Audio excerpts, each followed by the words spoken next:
Good afternoon, or good morning, depending upon where you're at. I'm Captain Bill Gustin with the Miami-Dade Fire Rescue Department, and I'm hosting this month's Wednesday Humpday Hangout. The subject today is going to be rapid intervention companies, or the whole concept of the rapid intervention team or company. I want to pose a question to us all right now. Is it realistic, or can we really rely on a company that is standing by in a parking lot equipped with tools to locate a distressed company inside a fire building, disentangle them, augment their air supply, and remove them from the fire building in a timely fashion?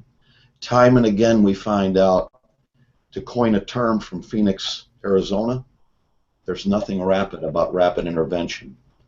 I don't want this to be a rapid intervention bashing session, because I think we all have personal experiences where it works. However, I think a lot of our folks, maybe some of us in this group, may have unrealistic expectations of what a rapid intervention company can really do. Rapid intervention is nothing new. As I've related in several webcasts or hangouts before this, my dad was a 33-year veteran of the Chicago Fire Department, and when he was on a squad company in the late 40s and early 50s, they had no radios, no portable radios, no apparatus radios. They would report to a battalion chief on the scene, and they were a tactical reserve.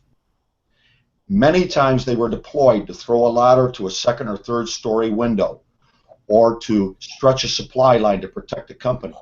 If you want to call that a rapid intervention company, maybe it was 50 years earlier. But it's just good common sense. I've been in the fire service now 42 years. I began my career in Wheaton, Illinois.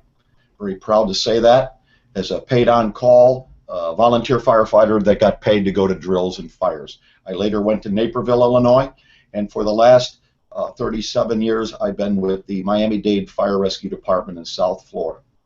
I want to introduce our panel today. To our direct right, extreme right, would be our good friend Clark Lamping.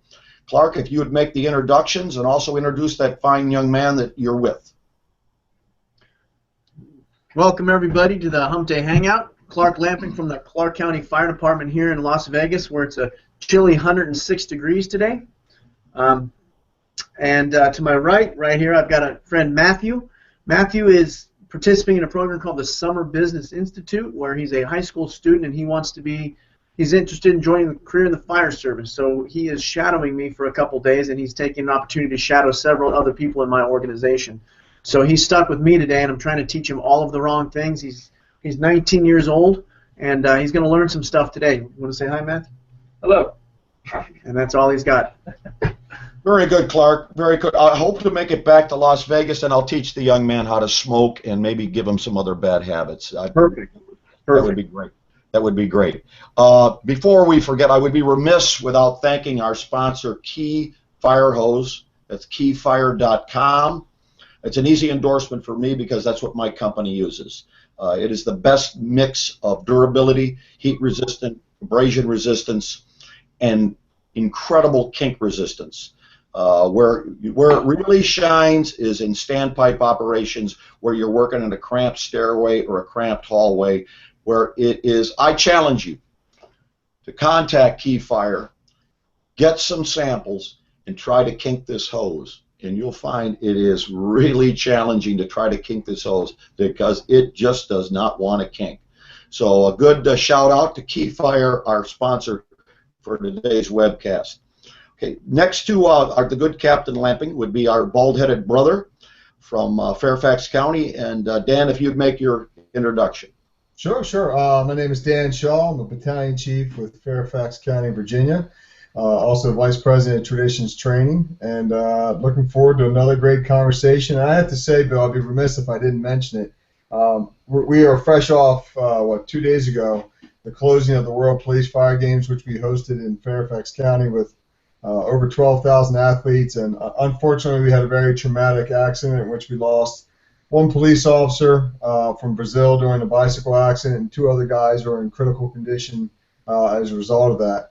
And the outpouring of support from the family of the fire service from around the world has been tremendous. I know the coordinator is a close personal friend.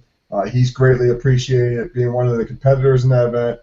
It really is a great reflection of our trade and that family atmosphere. So on behalf of the World Police Fire Games, thank you to all those who reached out and really have done a solid for Carlos's family, as today he makes the voyage from Fairfax back down to Brazil. Real good, Dan. Our hearts go out to those folks. Daryl, if you'd come on board and make the introduction from Oakland, California. How are you doing, Bill, and everybody else out there? Yeah, I'm in Oakland, California. Right now I'm at Fire Station 18, which is an engine and truck house. We're 16 blocks from the Oracle Arena, where we know the Warriors just won the NBA championship, so that was a good time. There's still confetti on the truck from it being in the parade. It was quite a celebration. I'm a lieutenant in this fire department, and I've been in the Oakland Fire Department since '99, and I was previously in a suburban department since '93, so it's my 23rd year in the fire service, and still having a great time, and every year still learning a lot, you know. Real good.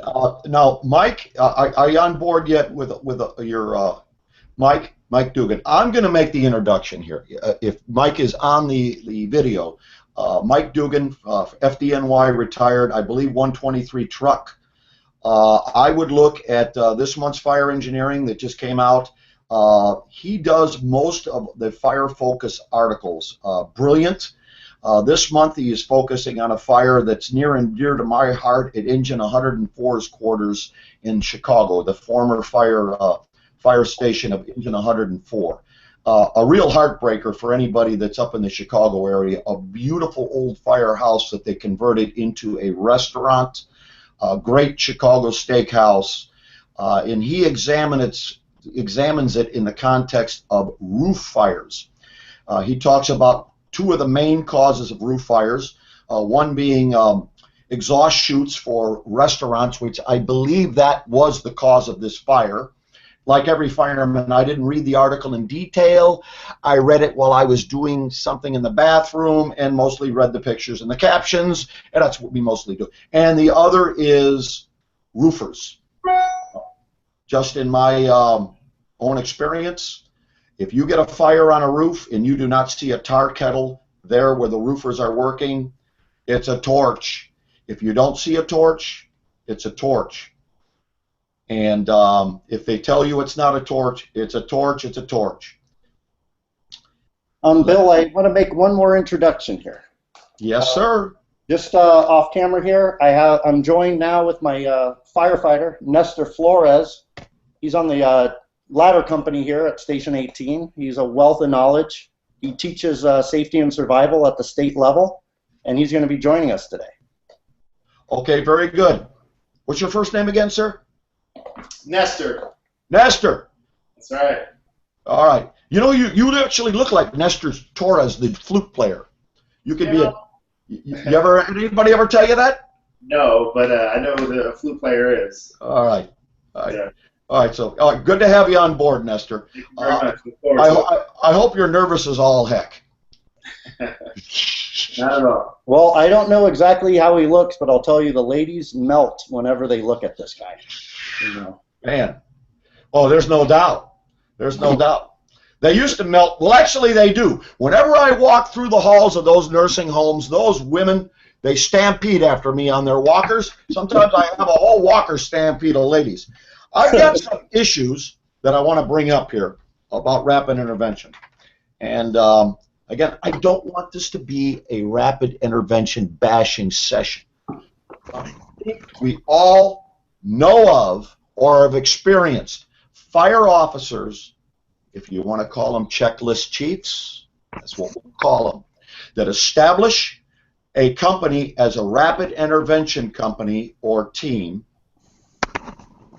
prior to establishing vital firefighting functions and positions, especially getting that first hose line in position and operation. If it takes 2 companies to get the first line stretched and in position, that's what it takes. If it takes 3 companies, that's what it takes.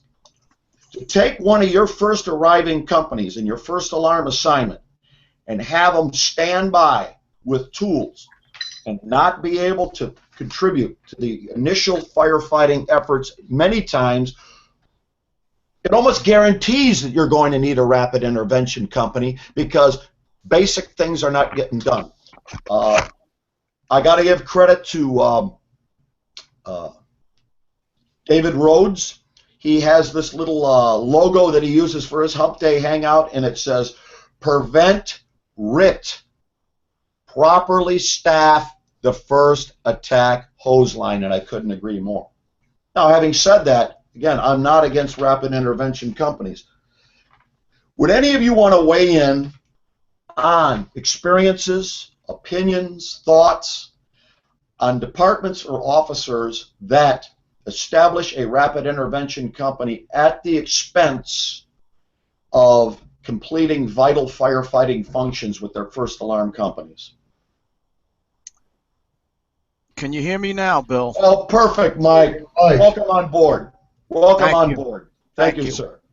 I think the old adage, the fire goes the way the first line goes. And I understand the 2 in, 2 out concept, and I understand they're trying to protect us, but I think that the idea that if you put the fire out, you protect us even better. And I think that is the biggest thing that we have to do is get water on the fire. And that is the major thing that if they take their limited staffing, and the best thing to avoid any kind of rapid intervention is to properly staff fire departments.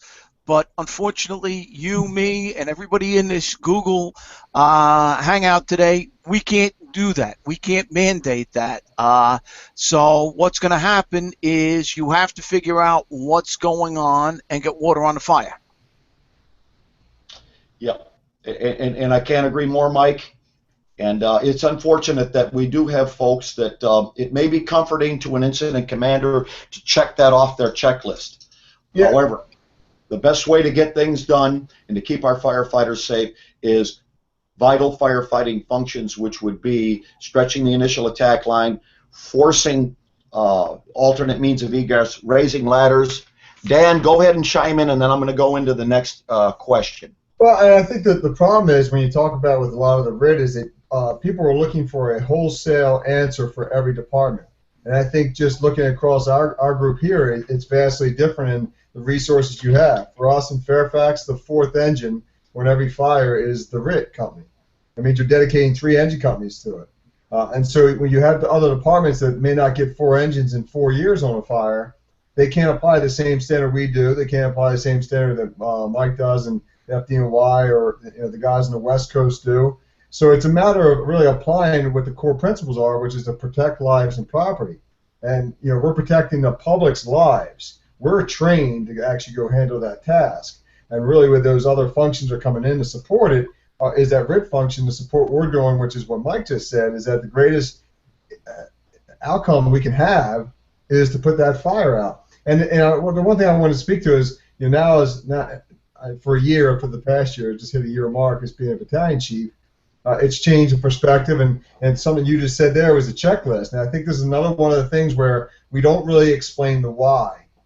And so when we talk about the checklist chief, sometimes people look at that and say it's a negative connotation to someone. But I think if we understand where that principle comes from, it's really the airline industry. The Checklist Manifesto, a great book that talks about checklists and the importance of it. And the reason people have a checklist is much like when Sully put that plane down in the river, it was all based upon him focusing on the task of flying a plane and his co-pilot going through the checklist of saying, here's the things we have to do to mitigate the problem. And the key thing there is most every checklist that you have, when we go back to this checklist chief you're talking about, should start with continue the firefight. You have a Mayday, the first thing you do is continue the firefight. Not abandon everything, because it really, I mean, I'm sure you guys can attest to it too. Imagine if you call a Mayday, which we know probably means it's been delayed by about 10 minutes because you're well past the point of being in trouble, and now you realize you're really in trouble. And the first thing your incident commander does is evacuate the building. You know, you just call a Mayday and ask for help, and he just signaled the train's leaving the station. Nothing worse than that. So when we talk about that checklist chief, yeah, it's great if you have a checklist.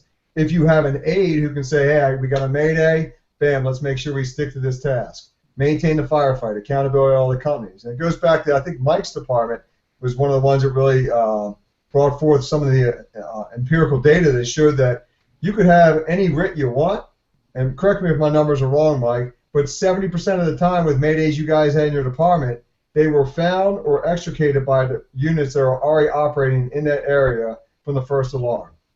So the RIT was really just kind of an ancillary function, and that goes back to defining the why of what you're using the RIT for and how you plan to implement them. I think you're 100% right. It's about that number, and the thing is, they find them. And the RIT team being there is a good thing because you have been in the building as long as that person, and you're going to pull them out. But the idea that the RIT team is going to go in and find them, get them out, and all that is really not a great thing. And it goes back to that study that Phoenix did after Brett Tarvas passed away, that rapid intervention is not rapid. It's going to take you time, and there is also going to be a huge issue of people on your RIT teams getting into trouble in these situations. So you have to take all of this into account. And now if you put a RIT team into play, you are going to need another team standing by to rescue members of that team if things go bad. So again, well, let's see, we might have to use a RIT team, so should we have a second RIT team? If they go in, we're going to have the third RIT team. And then, you know, it's almost like fixing an old car.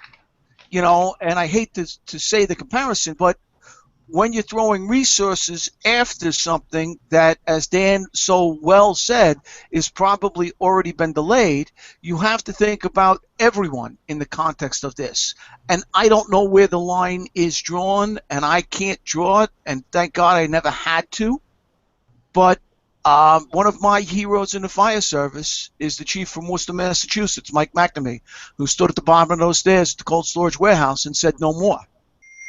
And that man had he had to have police security at his home for a couple of weeks after that thing because they were afraid that something was going to happen to him. And I, at some points in my career, had wished that there were chiefs in certain fires that had stood up and said, whoa, stop. And we need that. And that's that level of command.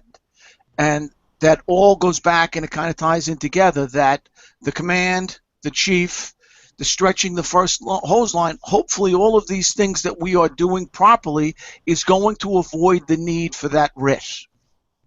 Absolutely. I think stretching that first line properly, what you said, is absolutely key. It seems like very rarely are you reading a NIOSH report where things went bad and everything was going good with the engine company. I know Andrew Fredericks, you know, that saying, and in respect to you know, the members of FDNY that had to jump out the windows, this saying was said well before then, but if you put the fire out, you don't have to jump out of the windows. And the RIT team in my career has changed from, you know, not even having a RIT team to having one that just stands outside, not able to get involved in anything at all. And now we have a RIC company that can get involved in doing things like softening the building, removing bars, putting up an additional ladder and stuff. I was on a fire 2 shifts ago when I was working down in Chinatown. We were the RIC company on a house fire, and the first thing we did was start getting the kinks out of the first line because the second due engine was working on getting a water supply. So just making sure that water was properly getting to that nozzle, I think, was a good move to make sure everything was going to be safe. Daryl, that But focusing on solid engine company operations isn't going to negate the need to have to rescue firefighters at some point in time, but it's going to prevent a lot of incidents that often happen. Daryl, you lead right into our next question, and I'm going to pose this to everybody here on the panel. To what extent does your department permit or require rapid intervention companies to operate outside a fire building to make it safer for their brothers and sisters operating inside, such as raising ladders to upper floor windows, forcing alternate means of egress? In my department, we're huge on burglar bars, removing the burglar bars, and staffing a backup hose line for protection. So I'm going to pose that question to everybody here. Clark, you want to go ahead and begin? Absolutely, absolutely. On my department, Captain Gustin, that we don't have a policy that states exactly what a RIC company is supposed to do. We have some that believe that they should be near the command post, listening and watching conditions, and we have others that believe that they should be proactive. They should be softening the structure, throwing ladders. The other side of the coin, they say, nope, if you do get deployed and your company's all split up, I've got one guy on Charlie, I've got one guy on Bravo, the captain's at the command post, there's a lot of radio traffic, how long is it going to take us to gather the company back up to the command post and then devise a plan to get into the building? So we have nothing written, but there are several schools of thought on my department. And as far as the backup company goes, we've really gone away from the backup company in the past couple of years, but we have since got a chief from Richmond, California. He's Daryl Ligon's neighbor up there in Oakland, and he came in and he strongly recommends and requires us to put down backup lines. And in my opinion, I think a well-trained and well-equipped backup company in the right position can prevent a lot of the RIT deployments. If the officer, the backup line, is doing nothing but watching conditions and watching what the attack company does, looking over his head, making sure his egress is clear, watching fire conditions, watching smoke conditions, then I think the backup company can notify fire attack and we can solve a lot of problems before they happen, and we can avoid having to deploy the RIT team. Clark, in my classes, I'd like to put up on the screen a picture of a wood frame house, large wood frame house. And I ship from one picture to the next in my PowerPoint presentation, where you can see the smoke is getting darker and angrier and with greater pressure. And then I'll pose a question to somebody. Usually I try to find the least senior person in the room and say, okay, it's your call. I'm going to ask you, what would you rather have? Another company right inside the front door, a few feet right inside the front door, with a charged hose line literally protecting your back and your means of escape, or 4 guys standing out in the front yard like shepherds calling themselves a rapid intervention company. It's your call which one you want. Now, you know, I kind of made it overly simplistic because a lot of departments allow one of the rapid intervention company functions to be that backup line. Now, let's make no mistake. It's not to augment the attack line. It is to protect alternate means of egress. And when you look at NIOSH reports on wind-driven fire situations, deteriorating fire situations, I have to wonder out loud how many firefighters may have been saved had there been an adequately staffed and supplied backup hose line. So with that, I can only really think of one actual RIC deployment I was on when I was on a RIC company, because like we said, oftentimes if a firefighter gets in trouble, it's the firefighters in the area that are helping them. And what we were assigned to do was to operate another line. We have 3 engines, and the 3rd engine is the RIC company on a house fire in my area. Some areas of the city get 4 engines. So the 2nd engine was dealing with getting a water supply, and in a probably about a 1,200 square foot house, company went in, and the smoke condition coming out of the front door went just from black smoke to now that black turbulent, like black cotton smoke that's about to light up, and it was just like, what is going on in there? A couple of windows on the side of the house lit off and started venting the window, and as the RIC company, we got another line in place, charged it, and went in and started operating that line. I still to this day think that saved 2 firefighters. What happened when they went into the front door, they went straight down the hallway, got turned around in a couple of bedrooms, but to actually get to the fire, you had to make an immediate left that the front door kind of cut off. So there was no way for them to know this. Had that second line not operated, that could have been 2 firefighters that could have possibly had their name on a granite stone. So having another line, it may not always be that dramatic, is not always used, especially with my organization, but there's no excuse that it shouldn't be stretched and charged and be able to operate. Boy, Dan, go ahead. Yeah, I mean, I think there's a couple points you really brought forth, Bill, that are excellent. I mean, I think the first thing is one, for us, we want that RIT, that Rapid Intervention Team, to be the expert on that residential structure, wherever structure they're going to. I mean, if we have a large commercial building, it's my responsibility to call for an upgraded RIT. We call it RIT level 2, so I can have resources on the front and the back, so if they have to deploy, they're not going 160 feet into a strip shopping center. But let's say for a residential building, we want that person or those 4 people to be the residential experts on that building. And that goes back to us breaking that mentality that we have to rescue every firefighter out the way they came in. So if a guy calls a Mayday on the Bravo quadrant on the 2nd floor, why would I go through the front door, up the steps, back in the corner, and drag him back down that way when I can just take a ground ladder over to the 2nd floor and pull him right out through that window? So that's part of what we want to do with that operation for RIT. But the other part is that for us, the RIT is always an engine company. They are still an engine company. An engine company's job is to bring water to a fire.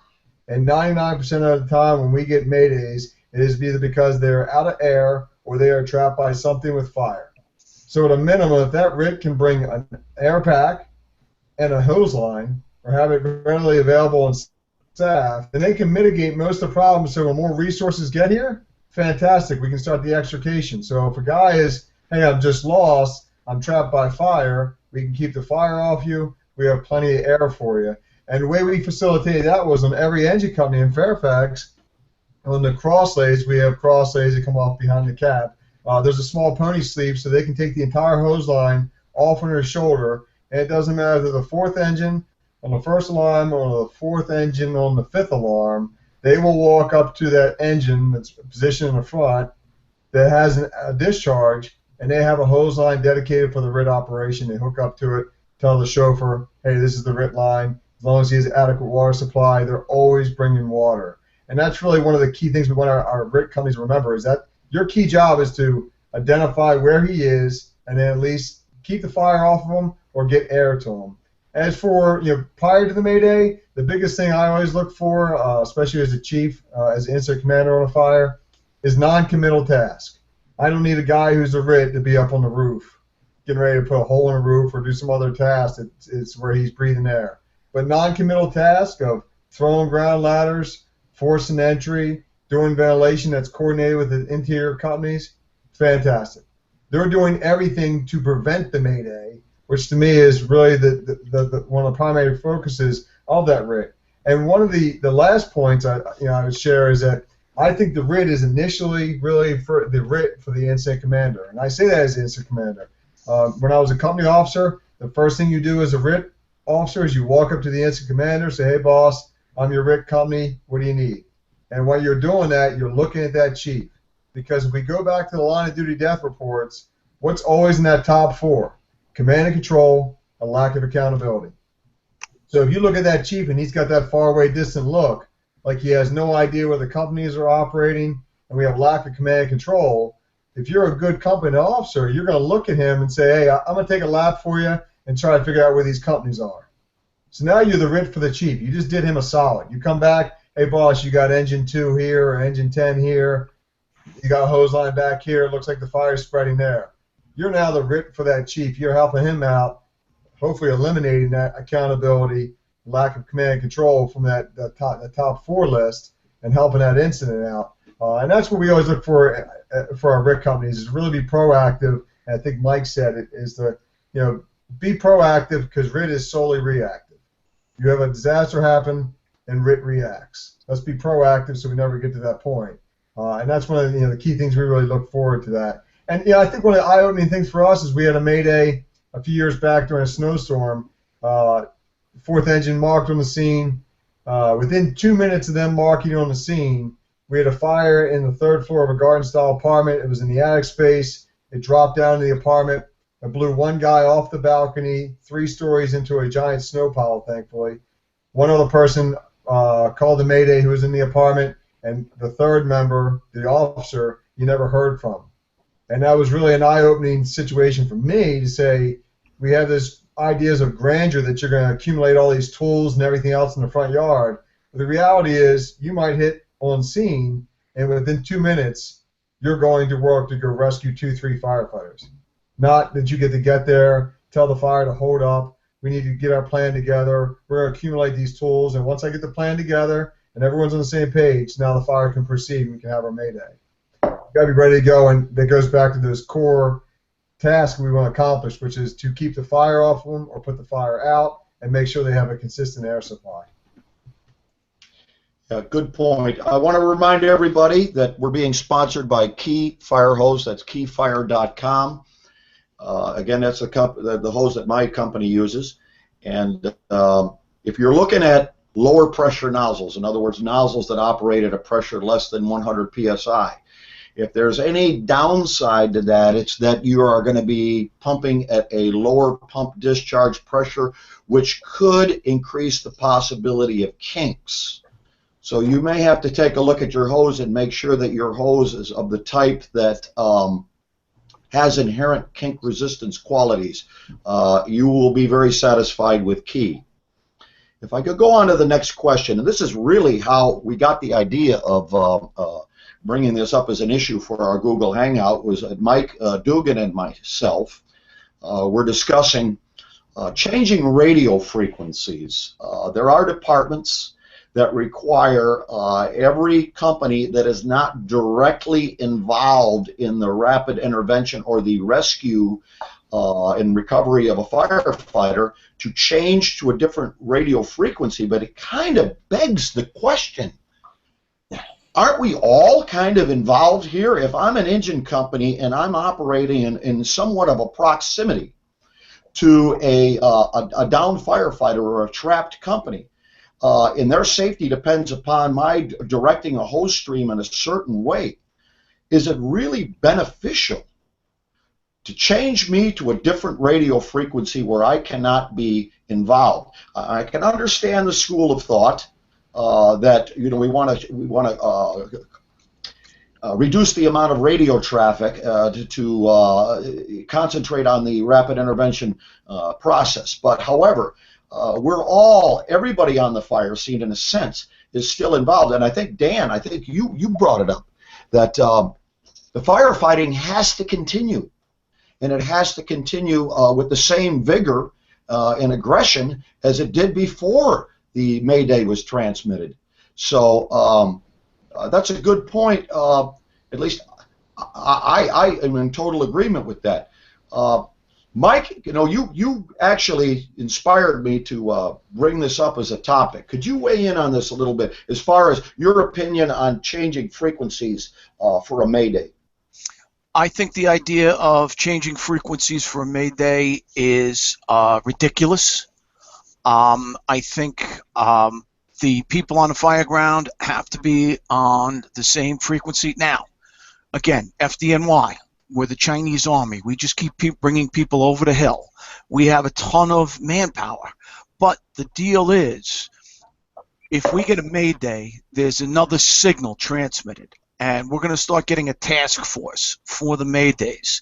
And we're going to get an extra battalion chief in charge of that task force. We're going to get some engine companies to stretch a line, just like what you were talking about. We're going to get a truck company to do the search and look for the brother. But changing frequencies on the fire ground, and especially the departments that require the member who's in trouble, to change frequencies, and I've seen that done. That is absolutely positively ridiculous, because asking a firefighter who is in trouble to get to his radio, to reach around and have the wherewithal to figure out what frequency he's going to and everything else is silly. If you're bringing in more resources and you want to put them on a different frequency, everyone who was originally on a fire, who's in the proximity, as we all said, who was there, who might stumble across the guy. The one RIC story I have is there was a young man who was a probie in Lot of 120, a great truck company in Brooklyn, New York. One of my senior men was retiring, Donnie Olson. The junior man on the company that day was our lieutenant, who had 20 or 21 years at the time. Because Donnie was retiring, all the senior guys wanted to work with him for his last tour. The back step had 120 years on. That's not including the chauffeur, who had 30-something more. It was an incredible, incredible crew.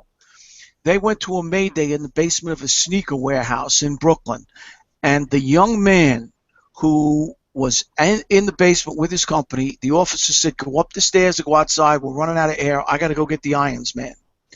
And the young kid didn't see where the stairs was and went around and gave him Mayday. Why did he give him Mayday? Because he was brand new and he wasn't going to be embarrassed about pissing off his company. Number two, they had just gone over a drill on Maydays and why it was important the night before. He gave him Mayday.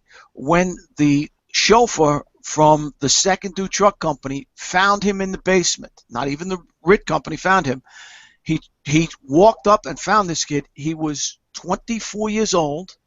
He was in cardiac arrest because of the carbon monoxide poisoning. They got him out of that basement. EMS did a phenomenal job, the medics and everybody else. He is now the senior man in that company, okay, because, number one, he gave a Mayday. Number two, he wasn't worried about embarrassing the company. Wait, I'm going to die because I don't want to embarrass the other idiots sitting around the kitchen table from me? What the hell are you thinking, okay? So these are all parts of it. But asking that guy at that point where he's out of air, carbon monoxide poisoning is starting, asking him to change his frequency, or asking that guy who found him to change his frequency. I just stumbled over him. Now I'm communicating. I don't know who I'm talking to. Everyone on the fire ground should stay on this frequency. If you're bringing in more resources, you can have them change before they get into a contaminated environment. But the idea of changing frequencies on the fire ground when you got your pack on, your air supply, and everything else is ridiculous. And I think it goes without saying. Mayday is transmitted. It requires extreme radio discipline. You got to be real careful with what you say and when you say it. But again, I'm getting back to what Dan said before. The firefighting has to continue, and it may have to continue with greater aggression. I just can't see other companies. We say they're not directly involved. Well, yes, everybody is involved at this point. Maybe not directly. It all depends upon what you mean by the word directly. But everybody is involved in the Mayday. And in a sense, the companies that are disentangling that firefighter and the companies that are continuing to hold the fire off of that firefighter are equally important. So I'm a big fan. Go ahead, Daryl. I almost have to laugh because I think of how hard it is just to get everybody on the right channel on a regular everyday fire than to change frequencies. I myself sometimes end up on the wrong frequency. So we're all human, and I agree. It seems ridiculous unless you absolutely have to, that everybody staying on the same channel is going to make it a safer fire ground. You also brought up about bringing the Mayday, and for anybody out there that doesn't know this book from Pinwell by RIC and former Commissioner Bob Hoff of the Chicago Fire Department. RIC is from Schaumburg, Illinois. Firefighter Rescue and Survival. That's an excellent book, but with rescue comes survival. So remember, a Mayday cannot be a RIC company cannot be activated unless you are transmitting that Mayday, and you have to do everything you can to let people know that you're in trouble. If you can't transmit a Mayday because your radio is not working, you got to use your flashlight, operate your pass alarm, break out a window, try to breach a wall, bang on a wall, bang on the floor. You got to make somebody aware that you are in trouble, and then you got to try and save yourself. If you are not making it known that you're in trouble, a RIC company is not going to be able to do anything for you or anyone in the vicinity. Nestor, if I could pose a question to Nestor. Sure. Who's there with you? Nestor, as a firefighter on a fairly busy company, on the Oakland Fire Department, are there certain, I don't know if you're familiar with the lunar report, your location and air supply and that type of thing.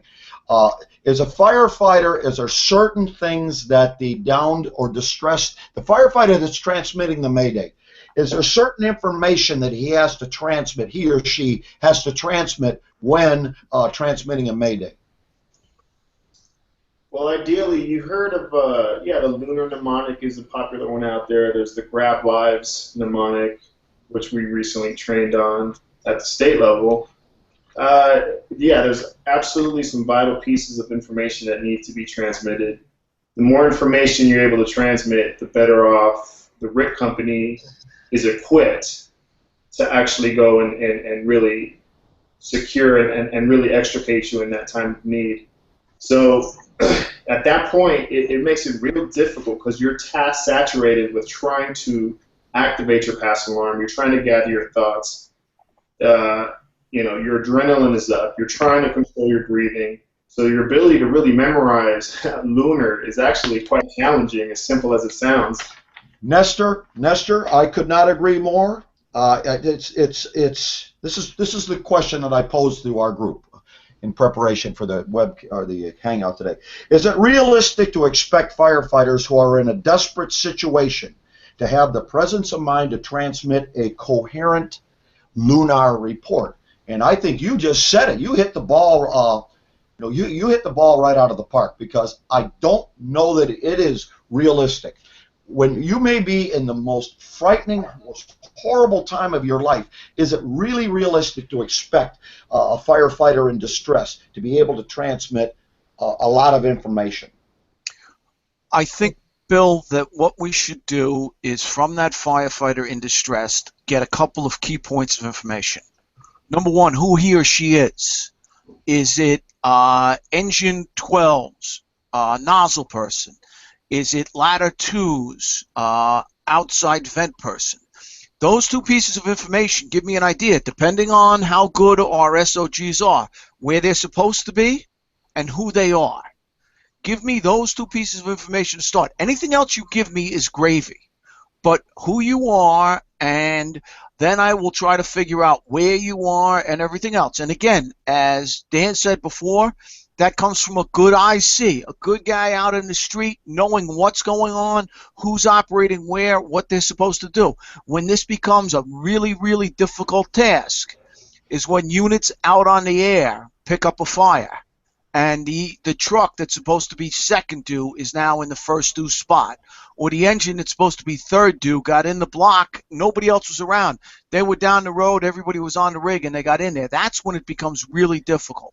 But a good incident commander knows who got in where and where they're assigned by checking in with his officers. And we have to know who that person is. That's the most important. Mayday, Mayday, Mayday. Ladder 1, 2, 3, officer with a Mayday.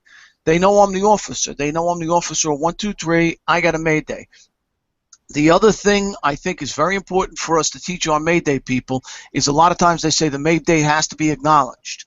Well, the problem is sometimes it's not acknowledged. Get out the information you have immediately in your initial Mayday report, because that might be your last radio transmission.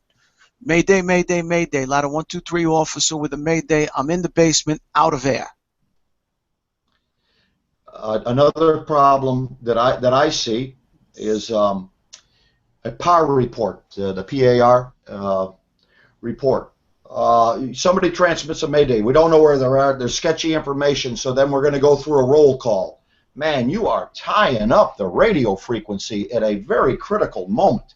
Is it really that necessary at that point company officers, take account of your crew, but to tie up the radio with a PAR report at that critical moment, right after a Mayday is transmitted, I just don't see it. I just don't agree with that concept. I totally agree with you, and I would venture to think that if you had an unknown amount of firefighters affected by some event, maybe a wall collapse, a ceiling collapse, something of that nature, some type of explosion, then you're using that type of PAR to gather information of how many people may be affected. But if you have a known incident, a firefighter that says they're out of air or a broken leg, there's no additional information that you need to gather by doing a fireground PAR report. Hey, Bill, and if I can add something to what you just said there, and it's pretty important to understand, is a lot of people always interpret what you're telling is a PAR check, that there's these constants to a fire. And we know fire is a dynamic process, and that what you did today on this Mayday may not be applicable to the fire you run the next day on Mayday.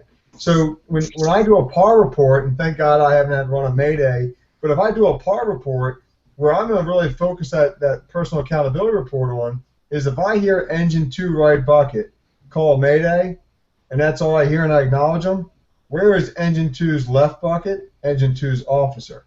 That's who I want an accountability report on. I want to figure out, because if the officer may not even know this guy's injured. He may be 25, 30 feet down the hose line at the last corner and injured himself. So I can quickly de-escalate the Mayday by calling the engine 2 officer after I acknowledge the Mayday and say, can you account for everyone in your crew? Yeah, stand by, Chief. I got him. We're moving him out. Okay, great. Versus not really getting, it almost goes back to like if you read any of this stuff about with military and the war operations, is you never discount information from people who are on the ground, who are right in the incident. I am in a climate-controlled car outside. But if I can get intelligent information, and I know that I have 3 multi-function houses in my battalion, if truck 10 calls a Mayday, I'm going to figure out where engine 10 is. I know they arrived together. I know they want to work together. That's the way our assignments work. So I think a lot of, if you talk about the accountability report, if you are automatically just going, oh, Mayday, my checklist, like you said before, my checklist says do an accountability report. And you're figuring out if the guy who's the chauffeur on the second new engine sitting in the hydrant is PAR, then you're really losing what your focus is as an incident commander, which is really there to apply strategy and tactics based upon what you see and what you hear, and when they don't match, you apply the right tactics, and most importantly is having a measure of accountability. If someone gets in trouble, they can rest assured that you know where they are and you have resources available to come and get them. And a lot of going back to what you said originally with the Lunar and things of that nature, this is where we're not looking at the information we're given, whether it's from military or it's from police SWAT or our own background. Look at stress inoculation. This is what, we just did great training with my fire academy last night on firefighter safety and survival about stress inoculation and what you do in stress inoculation. So when you are in a stressful situation, your brain goes back to what you are programmed to do. If you have never programmed anyone to say a Mayday in a stressful situation, you can expect no measure of compliance or success out of when they do it. But if you put them in a taxing situation, say, all right, call Mayday, and hear what they say. What do they call? And then from all that data you get, that should draft what your Mayday should be. And it goes back to what Mike was saying. If I'm the chief and I hear a Mayday, I want to know your name, I want to know your location, and most importantly, I want to know what your problem is. If you're telling me you're trapped by advancing fire or the room flashed over, that's serious. We need someone right now. We need a line in that room. But if you tell me, and I know your name, you got 2 weeks on the job, and you're lost, and you got plenty of air, okay, we can handle this. Let's figure out where the rest of the company is. Let's figure out where you're last operating. Maybe we will continue with the operations. So I think, again, when we talk about calling the Mayday, we have to rely upon the information we're getting from our own training we get, like in the Southwest supermarket fire. And you look what those guys did in 2002 to what they did in 2006 when they came back and did the same drills. They had 80% of their Mayday firefighters ran out of air in 2002. In 2006, 0% ran out of air because they put all the people through the stressful situation, recreated the fire, and now they program them that if they see this situation, when they go in that stressful situation, and we know what happens when your brain goes in stress. I mean, you get that auditory exclusion, so you don't even hear things, you don't hear a radio, you don't hear anything, and you have no memory of it. So if we can start to program people on that, what's going to occur, and recreate that condition for you in a stressful situation, and not just put it on a piece of paper in a sterile environment and say this is going to work, but really try it out, then you can have some measure of success, you hope, in a real fire. One thing we do in Clark County, my company specifically, is we stress the importance of situational awareness. And one way we do that is we run a lot of medical calls on Las Vegas Boulevard, and the majority of them are in these hotels. And I have hotels in my first inn, some of them have 10 million square feet under roof. 10 million square foot structure, and when we go to these medical calls, I insist that one firefighter, he counts doors, the other firefighter, he counts feet down the hallway. And the way I got these guys to think that way is the first time they come to the company, we run a medical call on whatever, we're in a hotel room, we leave the medical call, we get back in the elevator and ask them, all right, give me a lunar report on where we were. And most of the time they have no idea. They just follow, it's middle of the night, they just walk up, they don't know what floor they're on, they don't know what side of the building they're on, anything like that.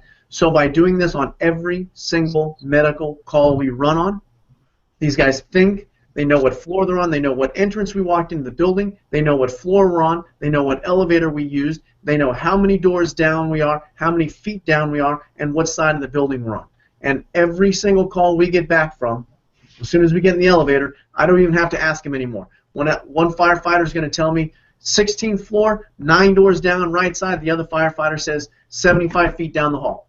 And also, not just for situational awareness, but as far as high-rise firefighting goes, I need to know how many doors down and how much hose I'm going to need in that hallway. And it's automatic. And like I said, we do it on every single call, and it dramatically improves my firefighter situational awareness. And that's just in hotels. We do the same thing at houses, too. We show up to a residence, we get assigned fire tech, I make sure these guys know, we're going in alpha, front door, you got it? Yeah. We're going in, we're going left, you got it? Yeah. And then just constant training on situational awareness helps a lot, and then it gets these guys really familiar. These guys are giving me 10, 15 lunar reports a day, every single shift. So I think that helps. That's a great nugget. That's a great nugget. I could definitely see that being applicable if you were assigned a search, on an upper floor on a high-rise fire, just in a smoke condition, to know those doors. I like that nugget. Yes, some of our best pre-fire planning is I don't want to say it's done by accident, but it's exactly what Clark was saying. Somebody's got to run. All right, Nestor. See you guys. Stay safe, my brother. And hey, tell Nestor, I didn't care if it's a medical call. Go smash all the windows out just for practice. Just kidding, for God's sake. We'll have somebody that just tuned in, happenstance, just happened to watch me say that or hear me say that and think, oh, these firemen, everything I've heard about them is true. But that's where we do so much of our pre-fire planning. When we're on a medical call, don't pass up the opportunity to say, talk amongst your crew. Hey, how would we get a hose line in this place? Or this particular type or design of building is laid out as such. Let's keep that in mind, and it seems that for us, the buildings that have the greatest amount of medical calls for some reason seem to have the greatest amount of fire calls as well.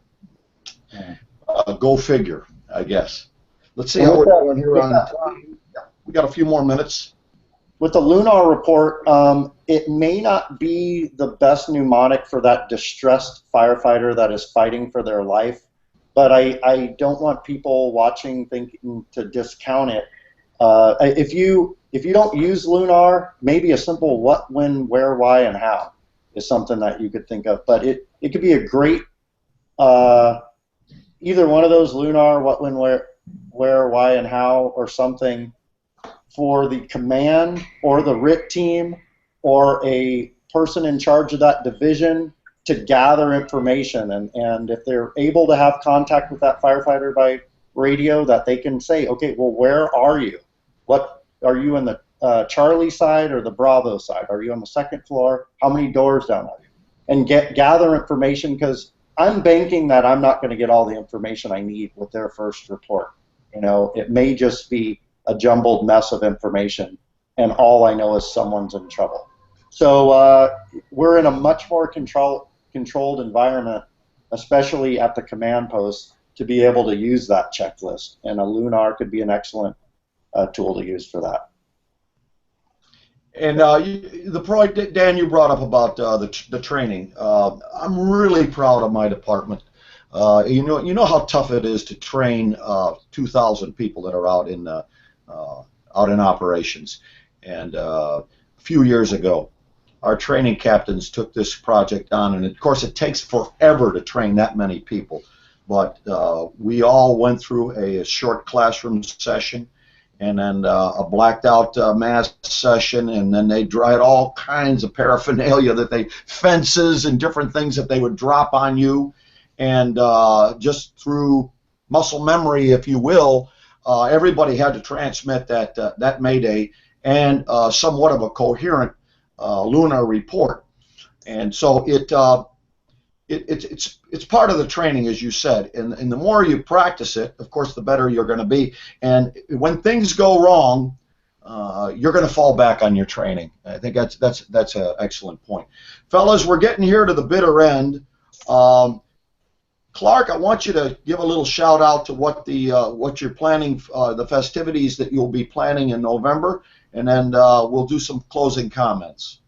Yes, sir. We are having a high-rise conference. It's called the Best Damn Conference in a vacant hotel in Las Vegas Boulevard ever.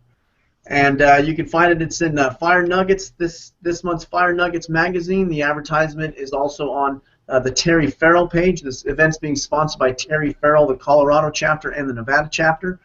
We are going to have multiple evolutions inside the Riviera Hotel. It's a 60-year-old hotel, has 2,000 rooms in it, and we are going to be doing forcible entry. We're going to be flowing large caliber streams in hallways. We're going to be breaking doors. We're going to be breaking windows. We're going to be doing live VEIS, breaking windows and going into buildings. It is going to be exceptional. If you check on the website, the Terry Farrell Fund website, you're going to see the list of instructors. We've got an absolute phenomenal list of instructors from New York, from Oakland, from Florida, from Colorado, some of the top names in the business. It's only $300, and I guarantee you it will be the best training you receive this year, and if it's not, you find me at the conference, and I will give you $300 out of my pocket.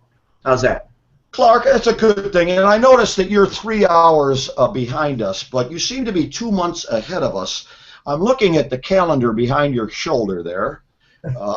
And it says September. So over here on the East Coast, it's July for us.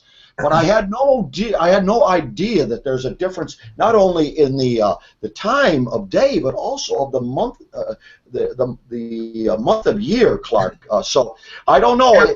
I got to show you my wallpaper real quick. Yeah. Okay. Let me see what we got. Oh. Well, Clark, it all looks good. It looks good. Yeah. I ran out of wall space.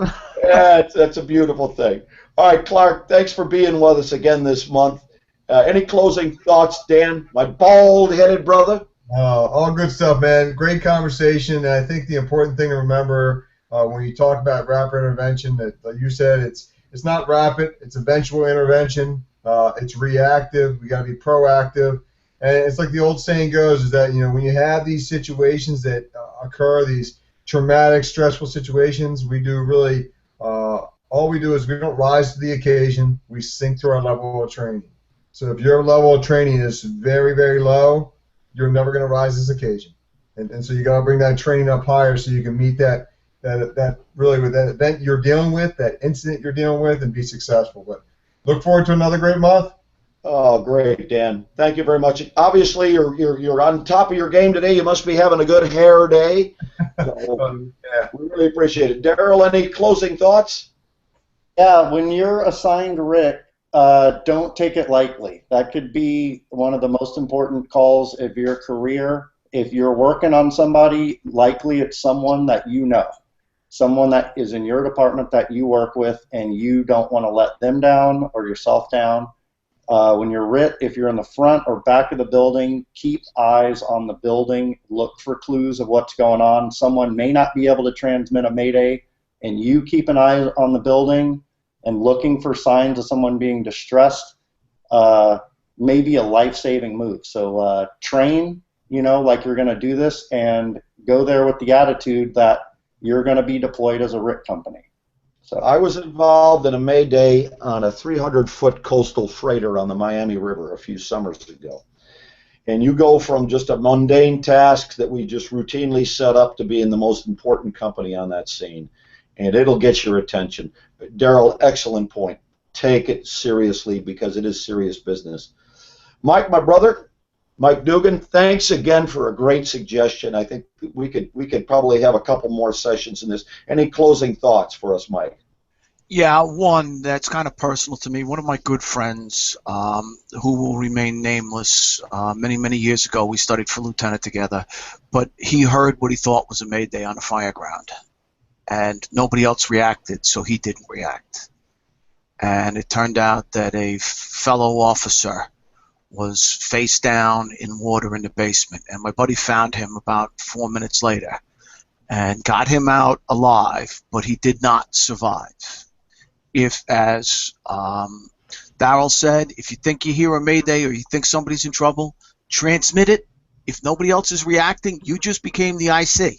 If you think you heard somebody say Mayday on the radio, if you think something's going on, transmit it.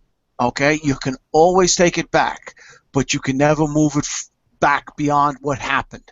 So pay attention. If you're the RIT company, it's very, very important that you pay attention and you listen to that radio and you listen to what's going on.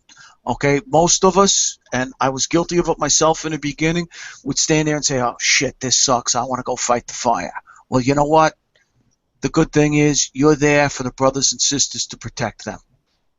I can't think of better closing thoughts. I want to thank our sponsor again, Key Hose. It's keyfire.com. And it's an easy endorsement for me because that's the hose that my company uses. Go to that website, get some samples, compare it with the comparable brands. There's a lot of good fire hose brands out there, but Key to me seems to be the best, and so it's easy for me to endorse it. Again, try to kink it because you'll have a tough time trying to kink that hose. Thanks everybody for joining us for another successful Hangout. Next month, working cooperatively with our brothers in blue on the police department, which should be an interesting discussion. I, for one, when I read about some of these and hear about some of these fire officers that have been arrested by the police, usually on accident scenes, you want to know something? In my opinion, sometimes I think they deserve to be arrested. So we're going to talk. We're going to look at it from a police officer's point of view. I'm going to have invite some people that are certified police officers and somebody who is a liaison with police departments, so that we can make nice with our brothers in blue. So until next month, thank all of you for out there for participating and watching us. May God bless you and keep you safe in our most noble profession. Till next month. All right, my brother.